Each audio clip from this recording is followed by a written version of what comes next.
Hello, welcome to my channel. Hope you all are doing well. Today we're gonna discuss SPO, subject, predicate and object. This is very important topic, and this is fundamental to many topics like relative clause, active passive, conditional clauses, narration and many more topics. Okay, so today we will discuss them. Today we will discuss subject, predicate and object. Okay, so आज हम discuss करेंगे दोस्त subject, predicate and object. What is subject, predicate and object. आज हम इसको discuss करेंगे. As I told you, this is very important topic for everyone. Okay, this is important for students as well as for the people who are preparing for competitive exams. ठीक है, because ये topic जो है this is fundamental to many topics. ठीक है, this is this is basic to many topics. ये बहुत ही basic है बहुत सारे टॉपिक्स के लिए. As I told you, specially relative clause के लिए, कंडीशनल क्लास के लिए, ना आपके नरेशन के लिए. ठीक है, या सेंटेंसेस के लिए, compound, complex and simple sentences के लिए. This is very important topic. So let us get start. Okay, तो अभी हम स्टार्ट करने वाले हैं. पहले आप ये देखो ऊपर मैंने क्या लिखा है. ठीक है, subject, predicate and object are three components of a sentence. So this is very important.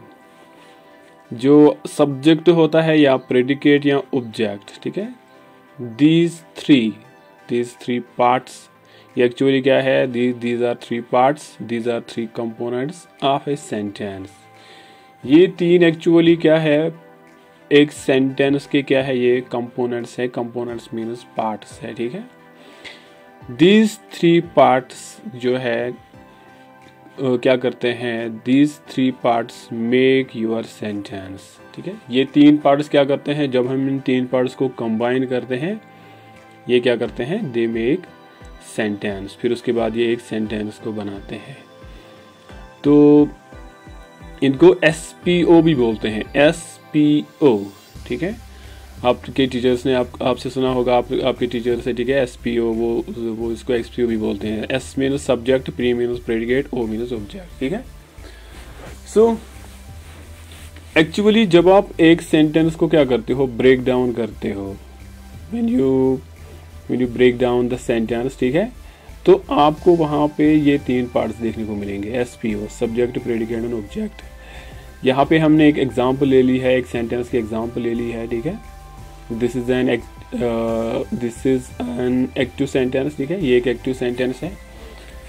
तो we will try to know कि इसमें सब्जेक्ट कौन है, प्रेडिकेट कौन है, ऑब्जेक्ट कौन है. टॉपिक बहुत ही ईजी है. ठीक है, तो प्लीज कंसंट्रेट, आप इसको कंसंट्रेट करो. ठीक है, केयरफुली सुनो, तो आपको ये इजीली समझ में आ जाएगा. लेकिन बहुत इंपॉर्टेंट टॉपिक है. ठीक है, अब देखो क्या लिखा है इस एग्जांपल में. क्या लिखा है, ये सेंटेंस आप देखो, रोनाल्डो किक्ड द बॉल. ठीक है, हमने क्या करना है, we need to locate subject, predicate and object. Means we need to find out subject, predicate and object. ठीक है, ये तीन जो कंपोनेंट्स हैं हमने इस सेंटेंस में क्या करना है, फाइंड आउट करना है, लोकेट करना है. Very simple. Before we locate subject, this is first component of the sentence, और this is first word of the sentence. हमने जानना है कि ये सब्जेक्ट होता क्या है, एक सेंटेंस में सब्जेक्ट होता क्या है और इसका रोल क्या होता है. देखो मैंने आपके लिए बहुत ही सिंपल लिखा है यहाँ पे. ठीक है, बहुत simple. Subject is doer or agent of the action in the sentence. ये चीज आपको याद रखना पड़ेगा कि जो सब्जेक्ट होता है ना, ये हमेशा डूअर होता है और एजेंट ऑफ द एक्शन. अब अगर आप इसको एनालाइज करोगे ना, इस सेंटेंस को, इस सेंटेंस में आपको क्या मिलेगी, एक एक्शन मिलेगी. ठीक है, इस सेंटेंस में आपको एक एक्शन मिलेगी, एक काम है. ठीक है, जो इस सेंटेंस में होता है, वो जो एक्शन है, वो जो काम है, उसको कौन करने वाला होता है. ठीक है, वो आपका सब्जेक्ट है. तो दैट इज वाई इसको डूअर भी बोलते हैं. डूअर का मतलब हो गया काम करने वाला. या एजेंट बोलते हैं। एजेंट का भी मतलब हो गया समवन हु डज एक्शन, ठीक है, जो कोई एक्शन करता है इन द सेंटेंस। आप इस होल सेंटेंस को जरा एसेस करो, ठीक है, आपको पता चल जाएगा इस सेंटेंस में who is doer of the action, who is agent of the action, आपको पता चल जाएगा, ठीक है। Ronaldo kicked the ball, obviously this is Ronaldo, so Ronaldo is subject here because this is responsible for the action, यही action के लिए क्या है, responsible है। this is doer of the action, ठीक है। so Ronaldo आपको क्या है, रोनाल्डो आपका सब्जेक्ट है। तो सब्जेक्ट के जो कैरेक्टरिस्टिक्स होते हैं वो क्या है कि it is always doer of the action, doer of the action, this is always agent of the action, this is responsible for the action। तो this part, this first word Ronaldo is what, this is your subject, ये आपका subject हो गया है। now हमारा subject identify हो गया, this one it is identified now। coming to the next part, coming to the next component, predicate। अब what is predicate? predicate आप यहाँ पे देखो, predicate is doing or being of subject in the sentence, very important। अब इस तरह से इसको समझो, since subject is doer of the action, अब जो सब्जेक्ट एक्शन करता है ना, the action done by subject, उसी को हम बोलते हैं प्रेडिकेट। यानी डूइंग ऑफ सब्जेक्ट का मतलब क्या हो गया कि जो सब्जेक्ट ने काम किया है, जो सब्जेक्ट ने एक्शन की है, ये सब्जेक्ट है तो ये इसकी डूइंग है, ये इसकी डूइंग है, ठीक है। किक्ड इसकी क्या है, डूइंग है, एक्शन है, ठीक है। आर बीइंग, ये बीइंग आप दूसरे सेंटेंस में हम डिस्कस करेंगे, ठीक है। यहाँ पे आप डूइंग पे देखो, डूइंग का मतलब हो गया कि सब्जेक्ट की जो एक्शन है, the action done by subject is called predicate, we call that predicate, this is second component of the sentence. ये आपका क्या हो गया दोस्त, प्रेडिकेट हो गया। सिंपली आप इस तरह से याद रखो, doing of the subject in the sentence, जो सेंटेंस में काम करने, जो सेंटेंस में क्या होता है, काम होता है, ठीक है, जो सब्जेक्ट ने किया है काम, ठीक है, एक्शन डन बाय सब्जेक्ट, उसी को हम क्या बोलते हैं दोस्त, प्रेडिकेट बोलते हैं, predicate, okay, this is predicate, काम, ठीक है, सिंपली काम। Now what is object, okay, this is last part and third component of the sentence. Object is acted upon by subject. Object क्या होता है आपका, वेरी सिंपल है, अगर आपका सब्जेक्ट एक्टर है तो वो किसके ऊपर एक्ट करता है, आपके ऑब्जेक्ट पे, आपके ऑब्जेक्ट पे, ठीक है। मीन्स इस तरह से भी आप, it receives actions done by the subject.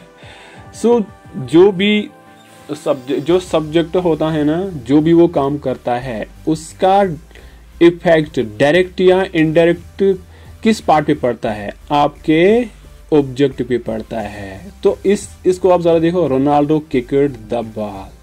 अब इस में आप देखो, इस सेंटेंस में कौन सा पार्ट आपको दिखता है, कौन सा कंपोनेंट आपको दिखता है जिसके ऊपर असर पड़ गया हो, दैट रिसीव्स द एक्शन, जो एक्शन को रिसीव करता है, डन बाय सब्जेक्ट, ठीक है, जो सब्जेक्ट ने एक्शन की है तो वो कौन रिसीव करता है, आपका object. Yes, that is your object, that is your object. So in this sentence where is object? Yes, of course, the ball is object, your ball।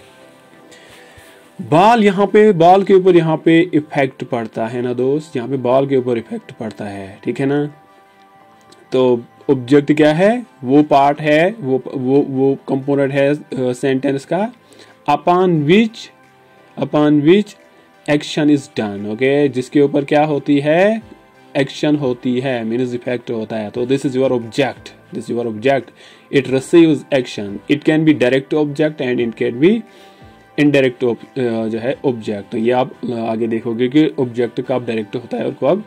So far this object is concern, this is direct object, okay, this is direct object, remember, आप इसे यहीं पे याद रखो, ये आपका direct object है, ठीक है। Okay, now coming to the next part, okay, this is your next part, okay. अब इसमें आपने क्या करना है, इस वाले पार्ट में आपने क्या करना है, वेरी सिंपल पार्ट है, ठीक है। Find out and locate the SP in the following subject. आपने सिंपली इसमें क्या करना है, सब्जेक्ट, प्रेडिकेट एंड ऑब्जेक्ट को लोकेट करना है, ठीक है, मैंने आपके लिए करके रखे हैं, ठीक है। तो इससे आपका जो कंसेप्ट है ना वो क्लियर हो जाएगा regarding SPO, subject predicate object. क्या लिखा है? The teacher slapped the student. No, इसमें कौन सब्जेक्ट है? What are the characteristics of subject? ठीक है, सब्जेक्ट क्या होता है एक सेंटेंस में वो आपने पढ़ा है। So obviously teacher is subject here, because teacher क्या है? डूअर ऑफ द एक्शन है, एजेंट है, ठीक है ना, it does action. Okay, so therefore it is S means subject. Slapped, what is slapped here? Slapped is predicate, P means predicate, because it is action done by subject। ठीक है, ये वो action है जो किसने की है? आपके सब्जेक्ट ने की है। रिमेंबर, ये आपके सब्जेक्ट ने की है। सो slapped is your predicate। यहाँ पे आप देखो, this not predicate, this object, sorry, this is object, this is student is your object। so आपने किसको थप्पड़ मारा? ठीक है, सब्जेक्ट ने किसको थप्पड़ मारा? Who is affected here? कौन सा पार्ट ऐसा है जो इफेक्ट हो गया है? Which part is victim? victim कौन है यहाँ पे? ठीक है, upon which part action is done? ठीक है, किस पार्ट के ऊपर एक्शन हो गया है? That is your student, ये आपका स्टूडेंट है। ठीक है, so student is your object, not predicate। sorry, यहाँ पे आप O लिख लेना दोस्त। ठीक है, so student is your object। यहाँ पे आप देखो, यहाँ पे पूरी तरह से है he killed the snake, somebody killed the snake। he कोई है, boy है, man है। So he is subject, P is predicate, and snake is affected part, so snake is object। these are direct objectives, so O is object। okay, SPO, this is how SPO is identified। okay, this is how SPO is find out in the sentence। ठीक है, अब ये वाले इन sentences को आप देखो दोस्त गौर से, please look at these sentences। Parvez Rasool hit the ball, so who is subject? ये आप खुद देख लो। ठीक है, खुद आप नोट डाउन करो, खुद आप आइडेंटिफाई करो, लोकेट करो सब्जेक्ट को, प्रेडिकेट को एंड ऑब्जेक्ट को। She ate pizza and burger. आप इन दोनों को देखो आप दोस्त, ये सेंटेंस को please find out and locate the SPO in this sentence. ठीक है, इस वाले को आप देखो, he is a doctor, she is a teacher, the boys are smart. वहां पे मैंने आपको क्या बताया है कि कभी कभी क्या होगा, कभी कभी आप कंफ्यूज हो जाओगे, आपको लगेगा कि इन सेंटेंसेस में प्रेडिकेट है नहीं, सब्जेक्ट तो ऑब्वियसली ही है। ठीक है, डॉक्टर आपका क्या है? आपको ऑब्जेक्ट है, लेकिन कभी कभी आपको लगेगा इन सेंटेंसेस में प्रेडिकेट नहीं है। नहीं, इन सेंटेंसेस में प्रेडिकेट है, that shows being of subject. ठीक है, जो क्या दिखाते हैं? बीइंग। मैंने आपको बताया ना, आपको doing and being of subject. तो यहाँ पे बीइंग वाला अप्लाई होता है, बीइंग। जहां पे प्रिंसिपल वर्ब नहीं होता है, जहां पे प्रिंसिपल प्रेडिकेट नहीं होता है, लाइक ईट, लाइक किल, लाइक राइट, वो तो आपके प्रिंसिपल वर्ब हो गए। ठीक है ना, प्रेडिकेट आपका एक्चुअली क्या होता है? प्रेडिकेट आपका क्या एक्चुअली होता है? वो आपका ऑब्जेक्ट वर्ब होता है, वर्ब। रिमेंबर, जो प्रेडिकेट होता है, ठीक है, रियलिटी में वो आपका वर्ब होता है, लेकिन कभी कभी प्रिंसिपल वर्ब मिसिंग होता है सेंटेंसेस में। उस टाइम आप किसको आप प्रेडिकेट समझोगे? उस टाइम आप किसको वर्ब समझोगे? उस सेंटेंस की ऑक्सिलरी इज आर, ये यहाँ पे क्या कंसिडर किए जाएंगे? आपके ऑब्जेक्ट्स। ठीक है ना, तो that shows being of the subject, are shows being of the subject, is shows being of the subject. ठीक है, इज क्या हमें बताता है? सब्जेक्ट की बीइंग, सब्जेक्ट की existence. So in these sentences auxiliary are consider objects. ठीक है, तो वेरी सिंपल। अब इस पार्ट को अब अगर आप देखोगे दोस्त, नेक्स्ट पार्ट, ठीक है, कभी कभी क्या होता है, जो आपका ऑब्जेक्ट होता है ना, ऑब्जेक्ट जो सेंटेंस में जो ऑब्जेक्ट होता है वो कभी कभी मिसिंग होता है। देखो पहले इन सेंटेंस को आप देखो, ही रेन, तो इसका कंप्लीट सेंस हमें निकलता है, ही रेन का मतलब हो गया वो दौड़ा। ठीक है, ही लाफ्ड, उसने हंसा। ठीक है, ही वॉकड, ठीक है, उसने वॉक किया। तो sometimes it seems that sentence does not require object, sentence में ऑब्जेक्ट की रिक्वायरमेंट है नहीं। समटाइम्स, कभी कभी ऐसा लगता है, सब जगह पे नहीं। ठीक है, तो यहाँ पे देखो मैंने क्या लिखा है, unlike subject and predicate object is not necessary information in the sentence. ये ऑब्जेक्ट होता है ना, ये नेसेसरी इंफॉर्मेशन नहीं होती है सेंटेंस में। ठीक है, आप ऑब्जेक्ट के बगैर भी सेंटेंस लिख सकते हो, तो वो कंप्लीट सेंस दे सकता है, लोग उसको समझ सकते हैं। ठीक है, तो आप कभी कंफ्यूज नहीं हो जाना। ठीक है, कि इसमें तो ऑब्जेक्ट है नहीं, तो आप ये नहीं समझना है कि ये इनकम्प्लीट क्या है सेंटेंस है। कभी कभी ऐसा होता है, ठीक है, कभी डिपेंड अपॉन स्पीकर, कभी कभी ऐसा होता है कि सेंटेंस विदाउट ऑब्जेक्ट के भी क्या होता है कंप्लीट होता है और वो पूरी सेंस देता है। तो इनको आप देखो, इन सेंटेंस को, he ran, he laughed, he walked, इनको इनके पास यहाँ पे कोई सब ऑब्जेक्ट है ही नहीं, ठीक है, दे आर विदाउट ऑब्जेक्ट, ठीक है। तो ये वाला जो है, ये वाला पॉइंट भी आप दिमाग में रखो जो है so far this topic is concern, ठीक है। Now coming to this, as I told you कि जो SPA होता है, जो सब्जेक्ट प्रेडिकेट ऑब्जेक्ट होता है, ठीक है, तो कभी कभी क्या होता है आपका ऑब्जेक्ट कभी कभी डायरेक्ट भी होता है और इनडायरेक्ट भी होता है। डायरेक्ट की अभी तक जो भी मैंने आपको बताया, जो भी ऑब्जेक्ट मैंने डिस्कस किया वो सभी डायरेक्ट है, वो सभी डायरेक्ट हो गए, ठीक है। पीछे अभी आपने जो देखा वो सभी डायरेक्ट ऑब्जेक्ट्स हो गए। Object can be some time indirect, ठीक है ना। कभी कभी ऑब्जेक्ट क्या होता है इनडायरेक्ट होता है, तो आप कंफ्यूज हो जाओगे कि यहाँ पे क्या करेंगे। यहाँ से कभी कभी आप कंफ्यूजन में पड़ जाते हैं। तो how do we locate object here, ठीक है। तो आप इसको समझो इस सेंटेंस को, I sent my friend a gift from USA। अभी हमने इसमें क्या दे, पहले हम देखेंगे इसमें डायरेक्ट ऑब्जेक्ट कहाँ है। आई सेंट माई, आपने क्या सेंट किया, भेजा आपने क्या, ए गिफ्ट, पहले आपने गिफ्ट भेजा, ठीक है। तो ये पहले आपका क्या है, ये आपका डायरेक्ट सब्जेक्ट है, सॉरी ये आपका डायरेक्ट ऑब्जेक्ट है। This is your direct object, I sent my friend a gift, this is your direct object, this is your direct object, okay. फिर उसके बाद आपने किसको भेजा, your friend, and this is your indirect object. Remember, this is how we locate and we identify direct object and indirect object. इस तरह से हम दोस्त क्या करते हैं, लोकेट करते हैं। तो इस तरह से हम समझते हैं। तो कंफ्यूज होने की ज़रूरत है नहीं। तो पहले आप इस तरह से जो मैंने आपको बताया प्रोसीजर, इसको समझो, it will help you to locate and find out the object in the sentence, ठीक है। Direct object and indirect object in the sentence, ठीक है। तो ये आप प्रोसीजर याद रखो, ठीक है, ये फार्मूला आप याद रखो, ठीक है। Now this is going to be last information about subject and verb agreement, sorry, SPO, subject, predicate and object, ठीक है। Now कभी कभी क्या होता है पैसिव वॉइस में, कभी कभी के जो आपका सेंटेंस है ये कभी एक्टिव भी होता है और कभी पैसिव होता है। जब हम एक्टिव पैसिव पढ़ेंगे उस टाइम मैं आपको बताऊंगा कि एक्टिव पैसिव सेंटेंसेस क्या होते हैं, how they are made, okay, वो किस तरह से बनाते हैं, and what are the rules, ठीक है। किस तरह से हम एक सेंटेंस को कन्वर्ट कर सकते हैं एक्टिव इनटू पैसिव, ठीक है।